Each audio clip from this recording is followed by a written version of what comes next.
खुलुमबाय आं दानस्रां बर' नोंथांमोना नायगासिनो दं जोंनि इउटिउब चेनेल दानस्रां भिडिअ गिबियावनो साफ्रोमबो फरायसा फरायसुलि रायजो राजा नोंथांमोनखौ जोंनि चेनेलाव बरायबाय दिनैनि डिजिटेल क्लासाव नैबे एपिसोडनि गेजेरजों जोङो थाखो 8नि समाज बिगियान आयदानिफ्राय जारिमिनारि खोन्दोनि फरा नं 9 गोदान धोरोमारि सानस्रिनि जावरिथाय बे टपिकखौ सावरायनो लानाय जादों।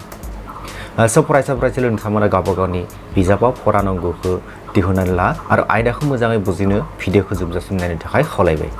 गिबियावनो आं गंनैसो सावगारि दिन्थिनो बे सावगारिफोरखौ नोंसोरो नायनानै मा नुनो मोन्दों आरो मा बुजिनो हादों। अके, बे सावगारिफोरा जाबाय गंनैसो धोरोमारि सावगारि। बेफोर जाबाय आथिखालनि समाव जोङो नुबाय थानाय बायदिसिना धोरोमारि फोरबोफोराव मानसिया इसोरनि अनसायनाय मोननो जोनै सिबिनाय आरो फुजा फाथाल होनायनि सावगारि। अके, बे रोखोमनि हारिमुवा माब्लानिफ्राय जागायजेनखो आरो माबोरै गोसारदोंमोन दिनैनिफ्राय जोङो बेफोरखौ मोजाङै बुजिनो थाखाय जोङो नाजागोन। अके, आरो बेखौ आङो जेसेबां हायो गोरलै बुजायनो थाखाय नाजागोन। अके, स' गोबाव खालामालासे दिनैनि फराखौ जागायजेननि। गिबियावनो जोङो भारताव धोरोमारि फारि सोलायनायनि सोमोन्दै एसे सावरायदिनि। भारतबर्षआव धोरोमारि फारि सोलायनाय। अके, भारतबर्षआव मौर्य साम्राज्य जावरिथायनि सिगांनिफ्रायनो जोंनि भारतबर्षआव दोरोङारि एबा गोदो गोदायनिफ्रायनो सोलिबाय थानाय नेमखान्थिजों बायदिसिना मोदाय मोदायजो जिब जुनार बिफां लाइफां दैमा दैसा आरिफोरखौ फुजिनायनि हारिमु दङमोन। मौर्य साम्राज्यआ जाबाय चन्द्रगुप्त मौर्यहाय गायसननाय भारतनि मोनसे गोहोगोरा साम्राज्य। बे साम्राज्यआ ख्रीष्ट गिबि 392निफ्राय ख्रीष्ट गिबि 185सिम सोलिगासिनो दंमोन। मोनसे गुवार ओनसोल बिसोरो रायजो बेंदोंमोन। बेनि उनाव नोगोर सोहोरफोरखौ गायसननाय जाबाय। बेफार फालांगिया गुसारनो लाबाय आरो साम्राज्य गायसननायनि लोगोसे सुबुंनि गेजेराव समाजारि आरो रांखान्थियारि माखासे डेभेलपमेन्ट एबा माखासे सोलायनाय फैबाय। Okay, social and economic development बे समावहाय जादोंमोन। आङो सिगाङावनो बुंदों जोंनि भारतबर्षआव जेब्ला रांखान्थियारि समाजारि जौगानाय फैदोंमोन बेबायदि समाव समाजारि आरो रांखान्थियारि जौगासारनाया समाजाव मानसिनि गोसोआव माखासे गोदान सानस्रि सोमजिखांहोदोंमोन आरो बे गोदान आरो गोजाम सानस्रिफोरखौ लानानै बे समावहाय बेरेखाथि नुजाथिदोंमोन। समाजाव गोजौ गाहायनि फारागथि, धोनि गोरिबनि फारागथि, गोख्रों धोरोमारि नेमखान्थि थिग बेबायदि बेफोरखौ मानसिया मानिनानै लानो गोब्राब मोनदोंमोन। बेनिखायनो सुबुंफ्रा गोसोआवहाय गोदान धोरोम आरो समाजारि सानस्रि जावरिखांदोंमोन। बे समनि बे मानसिनि गेजेराव गावसोरनि गोसोआव माखासे गोदान धोरोमारि सानस्रि सोमजिखांदों। गुबुन ओनसोलावहाय ध्यानगिरि, दार्शनिक आरो सानसुमैफोरा ऋषि मुनिफोराहाय गोदान धोरोमारि सानस्रि सोरजिनानै फोसावथिंदोंमोन। बेनि गेजेरावहाय जैन धोरोम, बौद्ध धोरोम बेबायदि धोरोमनि सानस्रियाहाय मानसिफोरनि गोसोखौ मुहि होनो हादोंमोन। अके, बेनिफ्राय बे मोननै धोरोमाबो मोनसे बाथ्रा बुंदोंमोन। गावनि नाजानायजों गोख्रों आब्रुथि आरो गोसो हमथानायजों सुबुङा समाजारि फारागथि आरो फिन जोनोमनिफ्राय उदांथि मोननो हायो। बे समनि मानसिफोरनि गोसोआव बे बाथ्राया जोबोद गोहोम गोलैदोंमोन। अके, हिन्दु धोरोमनि गोथार धोरोमारि बिजाब भागवत गीतायावबो दङ। इसोरनि फारसे गोथौ सिबिनाय एबा भक्ति, गोसो गोरबोजों सिबिनाय एबा भक्ति, बेबायदि जुदि भक्ति एबा सिबिनाय थायो अब्ला सुबुङा गासैबो बेंखनथाइनिफ्राय बारग'नो हायो। हिन्दु धोरोमारि गोथार बिजाब भागवत गीतायावहाय बेबायदि लिरनाय दङ। बे सानथौआबो बै समावहाय गोबां अनसायजादोंमोन। उननि समावहाय हिन्दु धोरोमनि जावरिखांफिननाय आरो जौगासारनाय लोगो लोगो शिव, विष्णु थिग बेबायदि गुबुन मोदाय मोदायजोफोरखौबो बे समावहाय फुजा होनाय जादोंमोन। बेखिनियावनो मोनसे मख'जाथाव जे पुराननि नेमखान्थिजों फुजा होनाय बे समावहाय गोबां अनसायजादोंमोन। बिथांमोना बुंदोंमोन पुराना बुंदोंमोन जे गोसो होथाबना सिबिनायनि एबा भक्तिनि गेजेरजों हारि धोरोम बासियालासे बयबो इसोरखौ मोननो हायो। पुरानावहाय बेबायदि लिरनाय दं। बेबायदि बाथ्राफोरखौबो बे समावहाय मानसिफ्रा गोबां अनसायदोंमोन। दायो जोङो सिबिखान्थि एबा भक्तिबादा मा बेखौ एसे बुजिनो नाजागोन। सोदोब बिहुङाव एबा डिक्सनारि जुदि नायो जोङो बे सोदोबनि जुदि मिनिंखौ जुदि नायो सिबिखान्थि एबा भक्तिबाद सिबिखान्थिनि बे सिबिखान्थि सोदोबखौ असमिया बिजाबावहाय भक्तिबाद होननानै होनाय जादों सिबिथाय सोदोबखौ भक्ति होननानै असमिया बिजाबाव होनाय जादों स' सिबिखान्थि एबा भक्तिबादा मा बेखौ एसे दायो जोङो बुजिनानै लानि सोदोब बिहुङा जुदि नायो बेखौ जोङो सिबिथाय एबा भक्ति होनोब्ला इसोरनि फारसे गोथौ गंग्लायनाय आरो मान होनायखौनो बुजायो इसोरनि फारसे गोथौ गंग्लायनाय आरो इसोरखौ मान होनायखौनो सिबिथाय होननानै बुंनाय जायो सिबिजाथावफोरखौ मान होनायखौबो सिबिथाय होननानै बुंनाय जायो जायफोर जोंनि सिबिजाथाव मानसि दं जायफोर सिबिजाथाव मुवा बेसाद बेफोरखौ जोङो मान होयोब्लानो बेखौ जोङो सिबिथाय होननानै बुंनाय जायो भारतारि हारिमुनि देरगाथावना बिथिंफोरनि गेजेराव मोनसे मख'जाथाव हारिमुआनो जाबाय सिबिथाय गेदेरनो मान होनाय सिबिथाया जादों मोनसे गोसोआरि बिथाथि बेनि गेजेरजों सिबिग्राया इसोरनि सेराव गावखौनो बावसोमनानै मोनदांस'हायै रंजानाय मोननो हायो इसोरनि फारसे बेबायदि बावसोमनानै गावखौ बावसोमनानै जोङो मोनदांस'हायै रंजानाय मोननो हायो बे रंजानायखौ जोङो गुबुननो फोरमायनो हाया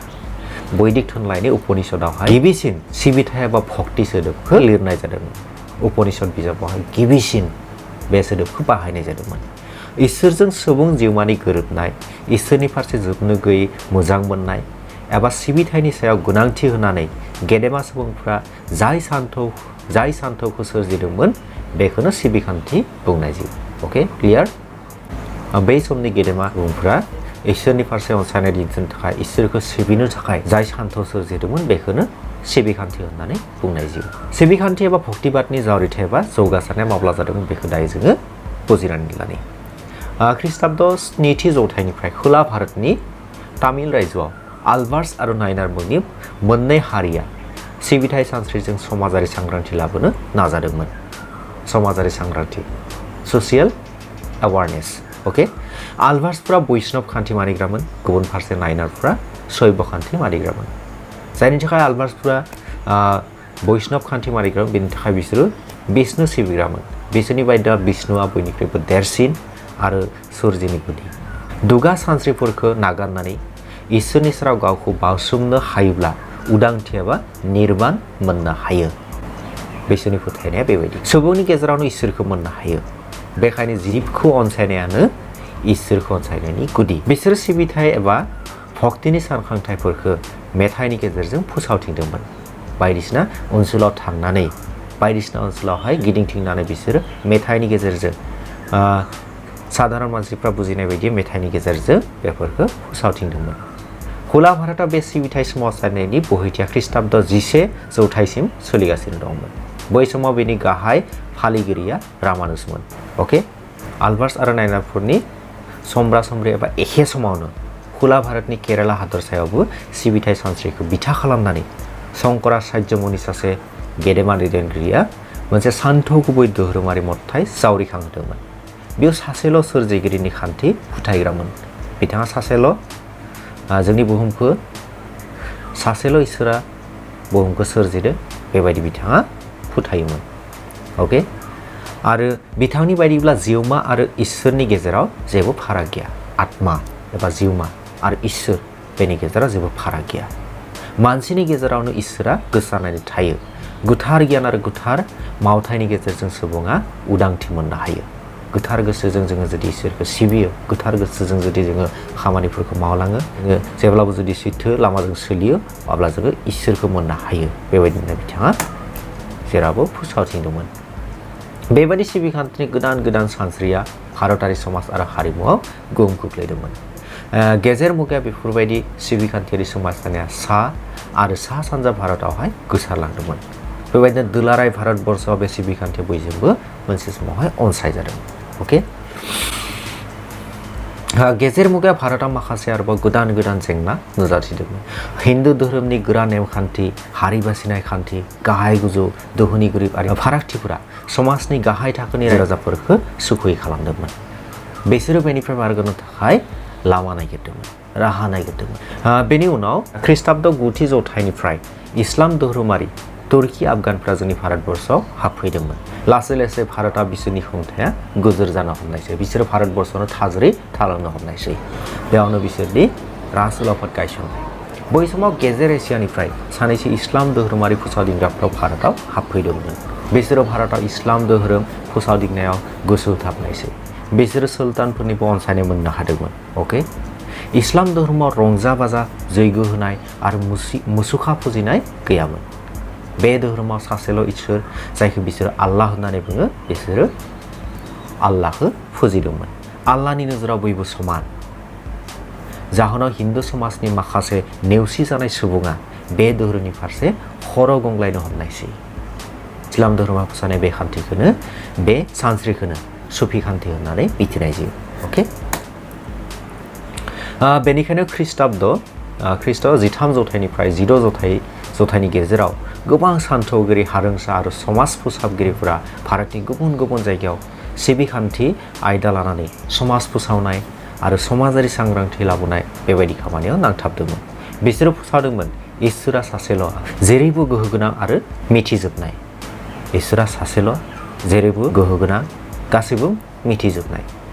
मानसिया दुखु जारलानिफ्राय रैखा मोननो सिबिथायारि गोसोजों इसोरनि मुङाव आरज गाबब्लानो थोजासे जायो इसोरनि सेराव दोहोनि गोरिब गोजौ गाहाय जेबो फाराग गैया दिनैनि फरायाव जोङो बेखिनिखौनो सावरायबाय जोङो उननि एपिसोडआव सोर